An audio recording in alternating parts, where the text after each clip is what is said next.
Bueno, buenas tardes, muchas gracias por la invitación a los miembros de la academia y bueno, muy contenta de compartir este espacio con ustedes. Ya sé que hay expertos, o sea que ya sé que me pueden ayudar a las preguntas cuando no alcancemos. Entonces, bienvenidos sus intervenciones. Por favor, cuando crean que son pertinentes, háganlas sin temor.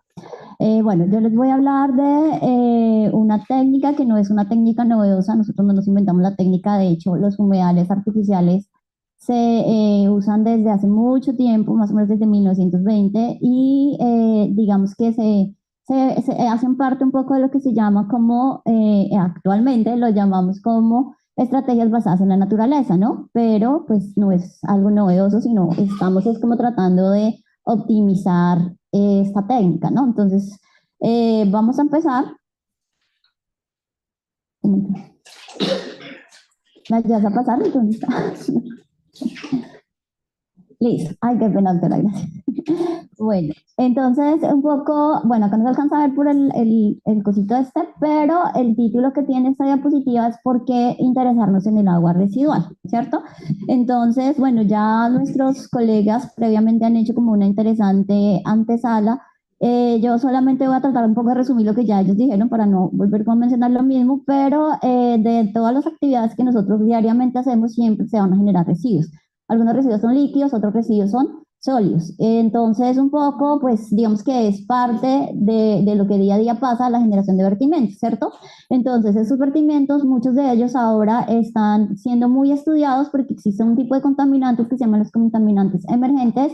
Algunos de ellos, pues, vienen de transformaciones de los contaminantes tradicionales y otros, pues, son contaminantes que a medida que van surgiendo nuevos productos en la industria, pues, esos productos se van liberando al medio ambiente y pues muchas veces terminan en nuestros cuerpos de agua. Entonces, dentro de este grupo grande tenemos, por ejemplo, contaminantes de tipo inorgánico, como algunos metales pesados y en algunos casos la combinación de estos metales con otros compuestos formando nuevos compuestos. También tenemos, por ejemplo, todo el tema de residuos radiactivos, todo lo que tiene que ver con la parte de residuos nucleares.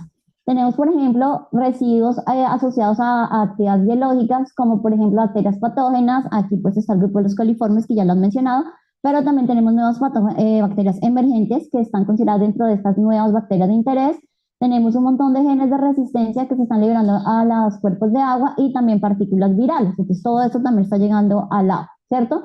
Tenemos por acá residuos de plástico, ya nos lo documentó muy bien el conferencista anterior. No solamente es el plástico, sino también los aditivos que se utilizan, que también son altamente tóxicos. Una gran cantidad de residuos de las industrias farmacéuticas, acá tenemos antibióticos, tenemos un montón de compuestos asociados como a la parte analgésica, bueno, muchos compuestos que están dentro de esta categoría, hormonas para la función como para control de natalidad. Muchos de estos productos terminan también en el agua residual, ¿cierto? Tenemos productos de personales como por ejemplo los jabones, los bloqueadores, los champús, los perfumes. Muchos de los compuestos de estos elementos pues son altamente tóxicos y también terminan en el agua, ¿cierto? Pesticidas asociados a muchas de las actividades, ya sean en términos como agrícolas o también nosotros muchas veces en nuestras casas pues usamos también muchos insecticidas y también tenemos productos asociados a actividades de limpieza, ¿no? Entonces, realmente pues los compuestos emergentes están por todas partes, ¿cierto? Entonces se liberan desde actividades industriales, nosotros los liberamos todos los días desde las casas, la parte, digamos, de ganadería, todo lo que sería como asociado al tema de animales domésticos, también genera una gran cantidad de estos contaminantes, toda la parte de minería, sabemos que hay una gran cantidad, por ejemplo, una presión grande sobre minería asociada, por ejemplo, al mercurio. En las mismas plantas de aguas residuales se generan muchas veces esos mismos compuestos, ya sea a través de los biosólidos o a través de los efluentes que estarían asociados a esos vertimientos que van a terminar también en los cuerpos de agua. En la parte agraria también tenemos la parte de agroquímicos, aquí tenemos todo lo que son fertilizantes y pesticidas, ¿cierto? Entonces muchos de estos residuos van al suelo y del suelo por escorrentía pues terminan también en los cuerpos de agua, ¿no? Entonces miren que todas las actividades pues de alguna forma están generando este tipo de residuos. Ya habían hablado de los residuos hospitalarios en la conferencia con la que inauguraron el foro. Entonces también esos residuos hospitalarios pues son interesantes porque también contribuyen ampliamente como en este escenario no tan esperanzador, ¿cierto? Aparte tenemos digamos, los botaderos de cielo abierto, los que ya se han mejorado mucho, que serían los rellenos sanitarios, y ellos por escorrentía, los rellenos sanitarios, pueden llegar a contaminar también fuentes hídricas como las fuentes subterráneas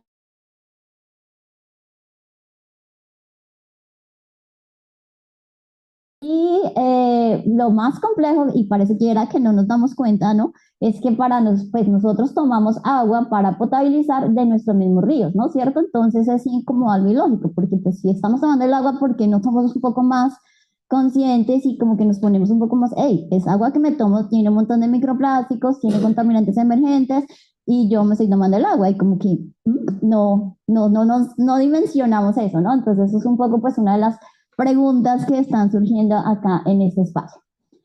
Bueno, ay, mentira. Doctora, que ya está. Sí, gracias, doctor. ¿Nos ayudas a mover un poquito esto para que ellos puedan ver los títulos, por favor? Bueno, entonces seguimos aquí un poco preocupados porque es como algo que hemos visto a lo largo de la tarde, ¿cierto? Hay cosas que nos están preocupando en términos de, gracias, del agua, ¿no? Entonces aquí pues como algunas noticias, esta por ejemplo fue del 2021 de... Vamos para atrás, por favor. Ay, gracias. Entonces, esta noticia, por ejemplo, fue de semana en el 2021. Esta es una parte del río Manzanares, en Santa Marta. Acá vemos un montón de residuos sólidos, un montón de plástico. No vamos a andar porque ya pues, nos hablaron mucho, mucho del plástico. Esto, por ejemplo, es en la isla Barú. También se ha visto ese tipo de escenarios en la Ciénaga de la Virgen, en Cartagena. Esta fue la foto que ya también nos mostró el profe de la parte de los plásticos, y estas en Puerto Colombia, todos esos residuos sólidos llegan a las playas de Salgar, Sabanilla, Prado Mar, Miramar y todo el sector del Viejo Muelle, ¿cierto? Entonces, vamos para el otro lado. Entonces, aquí, por ejemplo, ya también nos hablaron de los sedimentos, ¿no? Entonces, por ejemplo, aquí vemos una foto en el río Magdalena donde se están dragando sedimentos, porque pues eso no solamente afecta la parte de navegabilidad, pero sino también los sedimentos traen un montón de contaminantes, ¿no? Entonces, todos esos contaminantes que vienen desde el inicio del río Magdalena y sus encuentros con el río Cauca y con otros de los ríos que lo alimentan, pues van llegando a los sedimentos y esos sedimentos pues también se van moviendo. No, la contaminación no es algo puntual, ¿no? Sino toda esta contaminación pues está dinámicamente moviendo, ¿cierto? Entonces pues finalmente se producen en unas partes los residuos o los contaminantes, pero se mueven a otros, ¿cierto? Y terminan llegando a otros cuerpos de agua. Entonces acá tenemos un ejemplo de esto. Entonces uno se preguntaría, bueno, ¿y no hay una legislación que regule esto, no es cierto? Porque pues se supone que debería haber una legislación y la respuesta es claro que sí, sí hay una legislación. Entonces tenemos, por ejemplo, la resolución 631 del 2015 que nos regula la parte de los vertimientos a alcantarillado, ya sea de alcantarillados privados o alcantarillados públicos, ¿cierto? Y tenemos esta resolución es relativamente nueva, la 0699, donde se regulan descargas a suelo, ¿cierto? Entonces, si uno hace descargas al suelo, eso antes no estaba regulado, porque se suponía que todas las descargas eran en los cuerpos de agua. Ahora, pues claramente el paisaje nos está mostrando que muchas personas sí hacen descargas al suelo, entonces ya eso también empezó a regularse, ¿cierto? Y tenemos por acá, esta es la resolución 030 del 2017, que básicamente pues es el reglamento que se conoce como el RAS. Ya creo que tú nos vas a hablar de eso, ¿cierto? ¿No? Ah, bueno. Ok, bueno, entonces eso es un documento, digamos, más yo lo veo como para la parte ingenieril, más la parte como de digamos, los parámetros que se deben tener y considerar cuando se diseñan plantas de tratamiento, pues basadas en la capacidad que se quiera atender en términos de población, ¿cierto?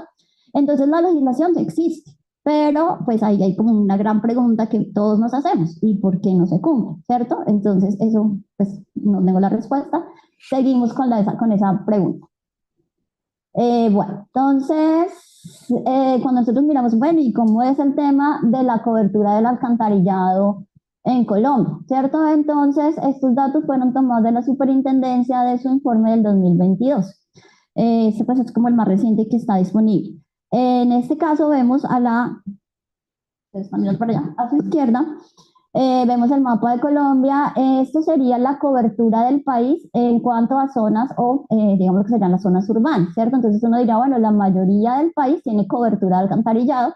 Casi que 531 municipios de los 1.122 de Colombia están en la zona verde oscura, que sería como la zona ideal, ¿no? O sea, la zona de mayor cobertura. Y vemos que más o menos los que están entre verde clarito y verde más clarito pues siguen sumándole positivamente como al tema del alcantarillado, ¿cierto? ¿Cómo es la historia por el otro lado? Pues cuando vemos en las zonas rurales, vemos como todo lo opuesto, ¿no? Entonces vemos que por acá tenemos 829 municipios de los 1122 que están en la zona roja. Acá no vemos la leyenda, pero la zona roja es donde la cobertura es menos del 30%, si sumamos la zona roja y la zona naranja. Es decir, que el alcantarillado en las zonas rurales pues realmente es muy prácticamente inexistente, ¿cierto? Porque no está cubriendo suficientemente esas necesidades de nuestras poblaciones rurales, ¿cierto? Entonces, ¿por qué no me muevo? Entonces, bueno, una cosa es tener las tuberías, ¿no? Una cosa es tener los sistemas de recolección, pero otra cosa es el tratamiento que se le haga al agua residual, ¿cierto? No siempre esas tuberías van a conducir a plantas de tratamiento de agua residual. Entonces, en Colombia existen, de acuerdo a lo que se documenta en la superintendencia, 728 sistemas de tratamiento de aguas residuales. Y sin embargo, de esos 728, que pareciera un número bonito, no están bonito porque ya es un número insuficiente teniendo en cuenta la gran extensión de territorio que tenemos y la falta de cobertura del sistema de alcantarillado, ¿cierto? Entonces, de este sistema tenemos que solamente 374 plantas hacen reportes a las entidades regulatorias, ¿cierto? Y dentro de estas que hacen reportes, digamos que están divididas como de acuerdo a la capacidad que tienen para tratar aguas residuales, ¿no? Entonces vemos que por acá las que más tendríamos, digamos, en abundancia serían las que menos capacidad de tratamiento tienen, ¿sí? Entonces también es algo como, wow, ¿por qué esta tendencia? ¿Cierto? Son cosas como son 102 plantas, pero miren que casi todas las que tienen mayor capacidad están ubicadas ¿en dónde? En las zonas urbanas. O sea que tenemos ahí relativamente un poco resuelto el tema, pero no seguimos viendo que el tratamiento sea, digamos, disponible en las zonas rurales, ¿cierto? Aquí no vamos a entrar como a detallar qué pasa en cada una de estas plantas, solamente como para darles algunos ejemplos. Por ejemplo, en el caso de la planta salitre, que es una que queda en Bogotá, es una de las plantas más modernas de Sudamérica. La verdad, la planta es muy, muy, muy, muy buena. ¿Qué es lo malo de esta planta siendo tan buena? Que la cobertura solamente recoge el 30% de las aguas de Bogotá, ¿no? Entonces miren que tenemos cosas muy buenas, pero que no son suficientes, ¿cierto?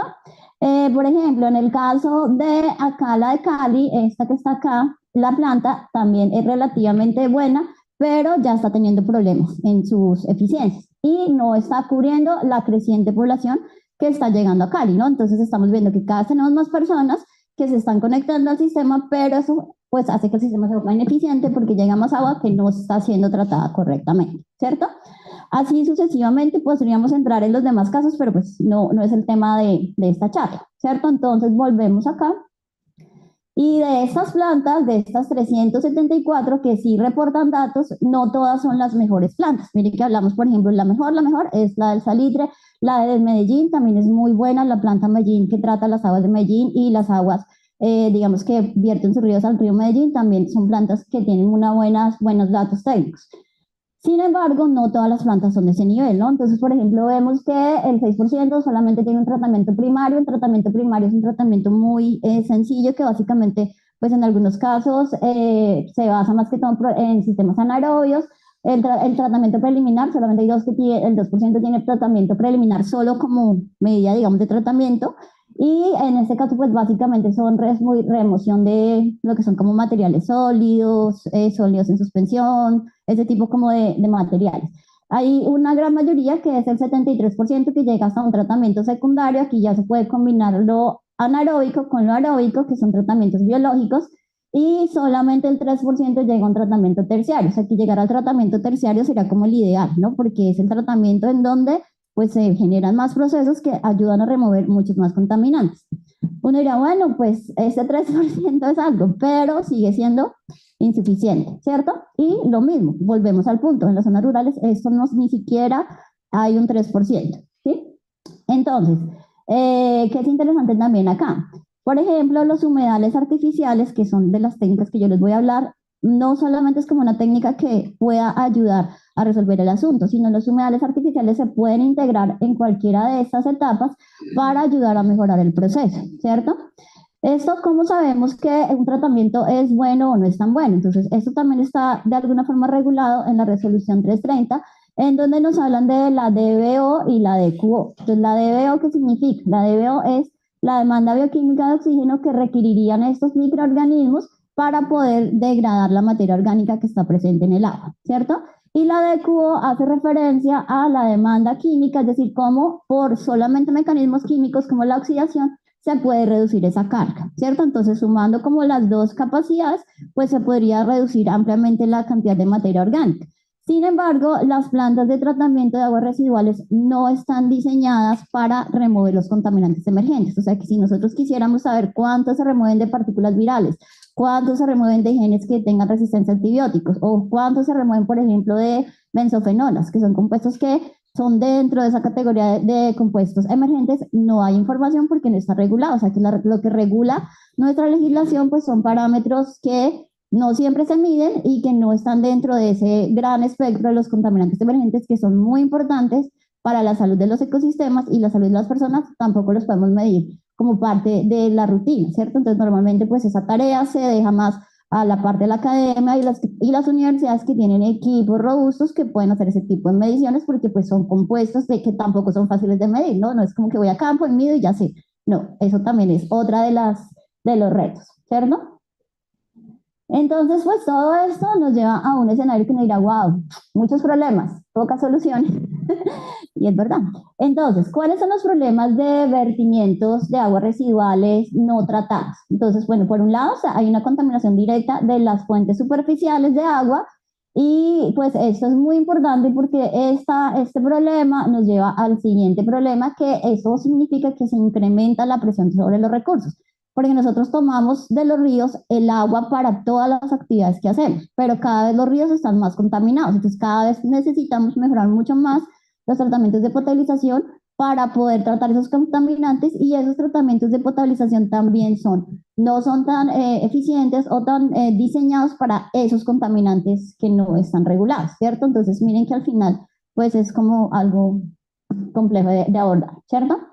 Tenemos por acá que el tema del no tratamiento también va a incrementar problemas en la salud pública, como lo mencionaron en la primera conferencia, es asociado a la calidad de agua, enfermedades asociadas a la calidad de agua y a la presencia de vectores, y también hay una reducción importante de los servicios ecosistémicos relacionados con nuestros cuerpos de agua, ¿no? Entonces, por ejemplo, la pesca se ve afectada, el uso agrícola se ve afectado, porque pues el agua, por ejemplo, cuando se riega con aguas residuales, pues estamos contaminando las verduras y los productos que estamos sembrando, ¿no? Entonces, eso comienza luego a escalarse porque comenzamos a ver los procesos de biomagnificación y todo el movimiento de contaminantes a través de la red trófica. Y finalmente, pues también tenemos, acá no lo alcanzan a ver, pero aquí estaremos hablando de la pérdida de la biodiversidad, ¿no? Porque todo, entonces, entre menos agua, pues nosotros no somos los únicos que necesitamos agua, ¿no? Todos los demás seres vivos también, entonces, pues todos ellos también se van a ver afectados, ¿cierto? Entonces, vamos para el otro lado. Existe dentro de todas las opciones posibles, hay unas muy costosas, unas menos costosas, hay unas de las que les estoy mencionando que están como basadas en la naturaleza, lo que buscan un poco es eso, ¿no? Es como tratar de utilizar eso que la naturaleza ya lo hace de forma, digámoslo así, otra vez natural y remediar ese tipo de contaminación, ¿cierto? Entonces en los humedales artificiales lo que se busca es combinar elementos de ingeniería con los mecanismos biológicos de los organismos que habitan en estos ecosistemas, ya sean plantas, normalmente las plantas de acá son plantas macrófitas, y microorganismos, y muchos de ellos pues trabajan en conjunto, muchos trabajan de forma separada para remover este tipo de contaminantes, ¿cierto? Entonces la idea es como conectarlos en un espacio en donde puedan interactuar mejor con la materia orgánica y con esos contaminantes para lograr su reducción. Entonces, vamos al video. Nosotros diseñamos un tratamiento inspirados como en esto que nos dice que la naturaleza hace. Se toma su tiempo, pero funciona.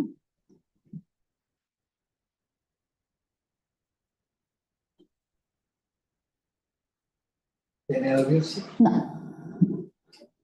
Entonces, bueno, acá yo les voy contando lo que está pasando en el video. Entonces, el sistema se compone de 1, 2, 3, 4, 5 tanques. Estos tanques están pensados para que se utilicen en zonas rurales, ¿no? O sea, que aquí estamos viendo que esto queremos estar una aproximación para ese tipo, ese casi 80% del territorio que no tiene cobertura en el sistema de alcantarillado. Entonces, el primer tanque es un tanque que básicamente es un tanque de filtración. Aquí lo que tenemos es carbón activado, gravilla, arena, y lo que se hace es una filtración muy tradicional, como la que se haría en un sistema tradicional, para remover materiales sólidos. De aquí, el agua pasa por las tuberías al siguiente tanque en donde se van a colocar los microorganismos y ellos van a empezar a interactuar también con las plantas y con el agua. Ellos están conectados por estas válvulas, entonces el tratamiento, esto es como muy manual. Yo creo que bueno, es muy manual porque la idea es precisamente esa, ¿no? Que si estamos viéndonos en una zona rural, pues muchas veces allá no hay luz, ¿cierto? Entonces, si nosotros nos ponemos a colocarle bombas, pues eso es complejo porque cómo va a ser que funcione la bomba y si es bomba de gasolina, pues no queremos seguir contaminando con derivados de la gasolina, ¿cierto? Entonces, al final, este es un proceso, por eso les digo que es muy inspirado en la naturaleza y la naturaleza no requiere de esas fuentes externas para poder funcionar. Si quieres, eso, entonces volvemos acá. Si quieres, pasemos a la otra, por favor.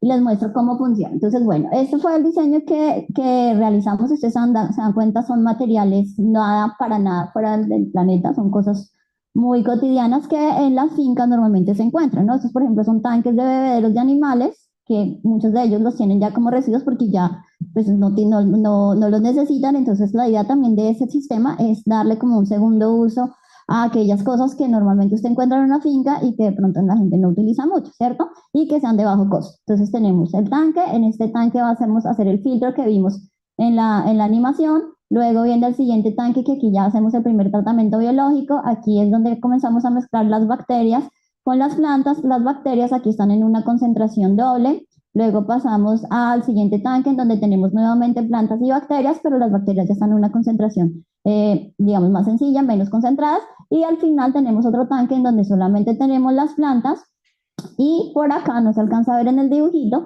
está el último tanque en donde se hace una desinfección, ¿cierto? Entonces aquí el sistema nos lleva hasta la desinfección del agua. La desinfección se hace con cloración. Entonces si quieres, sigamos por favor.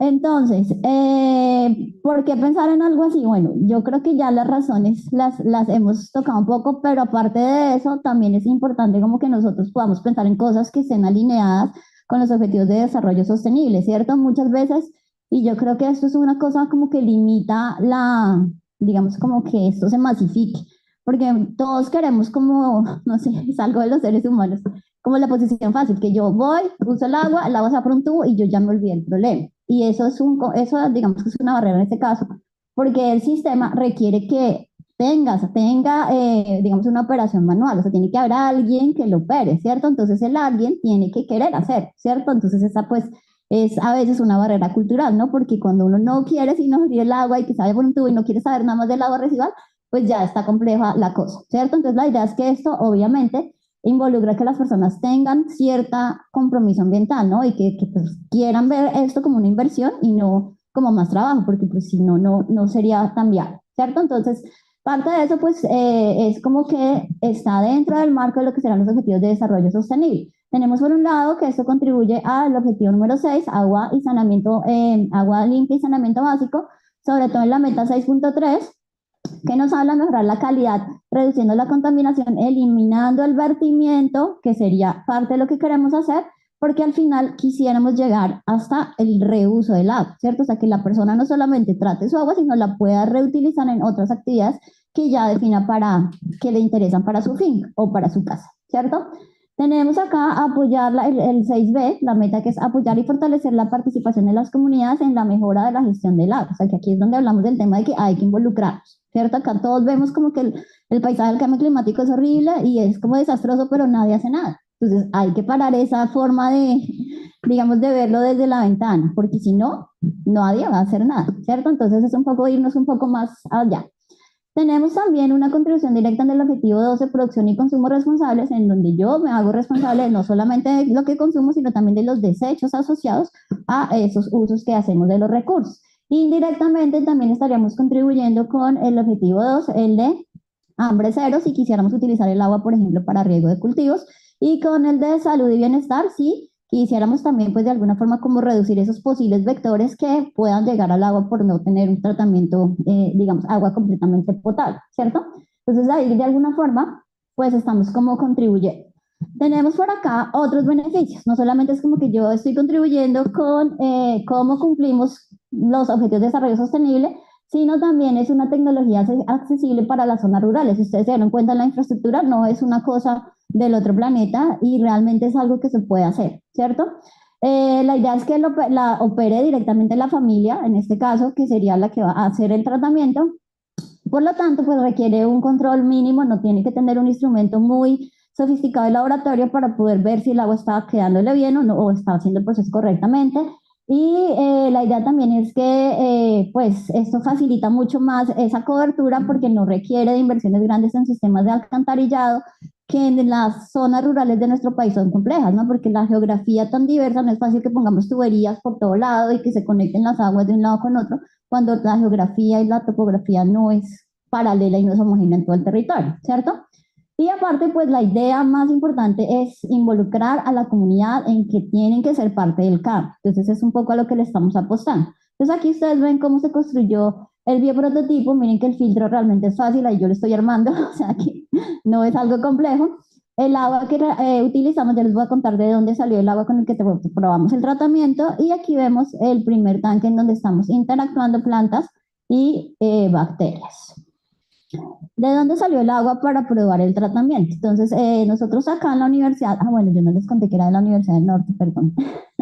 Soy de la Universidad del Norte y en el grupo estamos tratando como de combinar un poco esas sinergias, ¿no? Porque yo estoy en el departamento de química y biología y mis colegas están en ingeniería, ¿no? Entonces es cuando uno dice, hay que hundar esfuerzos y trabajar cooperativamente, pues es demasiado importante porque uno solo de las ciencias básicas, pues tiene muchas ideas, pero llevarlas a la aplicación también es importante, no solamente como quedarnos describiendo cosas y observaciones que son preocupantes, sino cómo logramos que eso cambie, ¿no? O sea, que es un poco a lo que yo los quiero invitar hoy, o sea, hay que movernos de la observación a la acción, y creo que eso es parte de la intención que tienen en el foro que están, pues que estamos desarrollando hoy.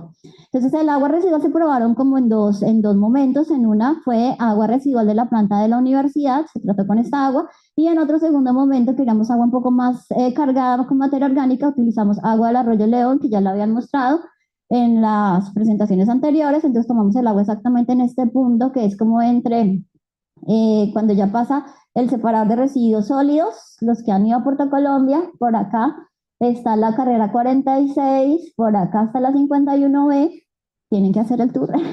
Y por aquí está Barranquilla, o sea que estamos exactamente en este punto. Ahí fue donde se tomaron las muestras de agua, fueron transportadas hasta la universidad, en donde se llenaron los tanques y se iba haciendo el tratamiento tanque a tanque. ¿Cuáles fueron las plantas que utilizamos? Entonces utilizamos esta planta que se llama Eichhornia crassix, tiene un nuevo nombre que es Pontederia crassix. Bueno, acá está la clasificación taxonómica si alguno está interesado en esta información. Es una planta compleja porque tiene sus pasiones y tiene sus detractores, ¿cierto? Hay gente que la ama y hay gente que la odia. Creo que ella ya sabe por qué. Entonces, esta planta es una de las plantas más invasivas en el mundo, ¿cierto? Pero como ustedes se dieron cuenta, el sistema está de alguna forma controlado. O sea que este tipo de sistema no se propone como para que usted ponga las plantas en un cuerpo de agua natural, porque ellas crecen muy rápido. Y entonces si uno no controla su crecimiento, pues se puede convertir en un problema. Entonces aquí es donde uno tiene como que leer un poco a la naturaleza y decir, bueno, ¿qué me sirve y qué no me sirve y hasta dónde lo puedo utilizar, ¿no? Entonces en este caso, nuestro tratamiento, digamos que si uno lo categorizaría, sería como un tratamiento in situ, on-site. O sea, que en dónde lo estoy utilizando, en donde se generan las aguas, que sería en las zonas rurales. Pero on-site porque no me estoy llevando el agua a llevar o tratarla a otro lado diferente, sino en ese mismo espacio se haría el tratamiento. Entonces hay control, digámoslo así, del crecimiento de las plantas. Entonces parte de la investigación también es, bueno, ¿y qué hacemos con el exceso de las plantas? Entonces eso les cuento más adelante. Bueno, entonces ya sabemos, hay gente que la quiere, hay gente que no la quiere. ¿Y qué bacterias utilizamos? Entonces utilizamos bacterias Rhodopseudomonas, Nitrobacter, Nitrosomonas, bacilos. Tenemos tres tipos de bacilos: bacilos subtilis, licheniformes y bacilos amyliquefacis. Ellas son bacterias que en su mayoría, no voy a entrar como a describirles la parte microbiológica, pero que tienen gran potencial, por ejemplo, en la transformación de compuestos orgánicos y sobre todo esas, por ejemplo, son muy importantes en el ciclo del nitrógeno. Entonces también nos ayuda a remover no solamente materia orgánica, sino también contaminantes de la familia del nitrógeno. Bueno, entonces por acá vamos a ver un poquito los resultados. ¿Nos ayudas moviendo un poquito esto, por favor? Entonces, en cuanto a las remociones, acuérdense que ya sabemos que es de O y que es de Q. Entonces, en la de BO, en los primeros ejercicios que hicimos con el agua, ay, se va a acabar eso. En los primeros ejercicios que hicimos con el agua de la universidad, logramos remociones entre el 90 y el 92%. Y en la parte de la de Q, de la de BO5. Y en la de Q, la remoción fue entre el 78 y el 84%. Cuando hicimos el ejercicio, no me funciona esto. Con el agua, ¿será que tú puedes decirle a eso que se vaya? Gracias. Cuando hicimos el ejercicio con el agua del arroyo León, mire que también obtenemos muy buenos resultados. Entonces tenemos remociones del 95% en la de BO5 y del 82 al 84% en la de QO. También tenemos unas muy buenas remociones en la parte de los sólidos suspendidos totales y en los sólidos sedimentales. Estos sólidos suspendidos son sólidos que se encuentran en el agua y que tienen más o menos un tamaño de entre 1 micra y 2 micras y que hacen parte como de los ecosistemas acuáticos. Y estos sólidos sedimentables son sólidos que en el tiempo tienden a sedimentarse, ¿cierto? Entonces, un poco para los que no están tan familiarizados con estas palabras. En cuanto al nitrógeno amonacal, miren que el tratamiento logra bajar el nitrógeno ampliamente, lo mismo con los ortofosfatos, con las grasas y aceites y con el hierro. Esto la pasa rápido porque creo que ya me estoy pasando el tiempo. Y quería mostrarles un poco el agua, ¿no? Porque uno como que es más visual, ¿cierto? Entonces miren cómo entra el agua al tratamiento y miren cómo sale del tratamiento. Entonces, pues esto es curioso porque muchas personas ven el agua transparente y dicen, está bien. No, hay que hacer los análisis químicos para poder ver si realmente es el agua, si está bien o no está bien, que no confíen en sus ojos. Hay que hacer las mediciones. Entonces, de acuerdo a las mediciones, pues realmente el agua estaría cumpliendo con lo que se pide para vertimientos en agua residual, que de pronto queda como abierto acá, y es un poco el tema de los contaminantes emergentes, porque hay que empezar también a medir en los hogares rurales la presencia de contaminantes emergentes, ¿cierto? Las personas se bañan, las personas usan jabón, usan champú, todo esto tiene contaminantes emergentes. En nuestra ropa tenemos muchísimas fibras de microplásticos y de plásticos. Eso también llega al agua residual. Entonces son contaminantes que normalmente no se están midiendo y que deberían también ser parte como de nuestra guía de análisis. En la parte de oxígeno, el oxígeno también está por arriba de 5 y en la parte de los análisis microbiológicos el sistema logra reducir los organismos mesófilos aerobios, coliformes totales y fecales. Digamos que hasta este punto sería lo que hacen las plantas y las bacterias. Y luego en la parte de la aclaración, pues ahí claramente llegamos a 0 coliformes y totales y fecales. Entonces, bueno, ¿qué concluimos? Concluimos que definitivamente hay que tratar las aguas residuales, o sea, no podemos como seguir mirando que eso se va por el tubo y no pasó nada y a nadie le interesa el tema porque tiene que interesarnos. Esto, el agua es de todos y pues tenemos que tomar acciones todos, ¿cierto? En términos del tratamiento, pues realmente los datos nos muestran que los valores de DBO, de QO, se reducen ampliamente, los sólidos suspendidos, los sólidos sedimentables, tenemos unas buenas reducciones en la parte de turbidez, de color, esos tenemos más o menos como unos 28 parámetros diferentes, no se los traje todos porque eran solo poquitos minutos, pero pues el que quiera más detalle también lo podemos compartir, no hay ningún problema, entonces pues vemos que el tratamiento es un tratamiento bastante efectivo, ¿no? Y lo interesante es que cubre necesidades que no están abordadas, entonces pues eso era lo que quería mostrarles. Finalmente les presento a algunos de los integrantes del grupo. Nosotros trabajamos en el grupo de investigación de química y biología y estamos cooperando con el grupo de estudios hidráulicos y ambientales. Los dos son grupos de investigación de la Universidad del Norte. Y gracias por su tiempo.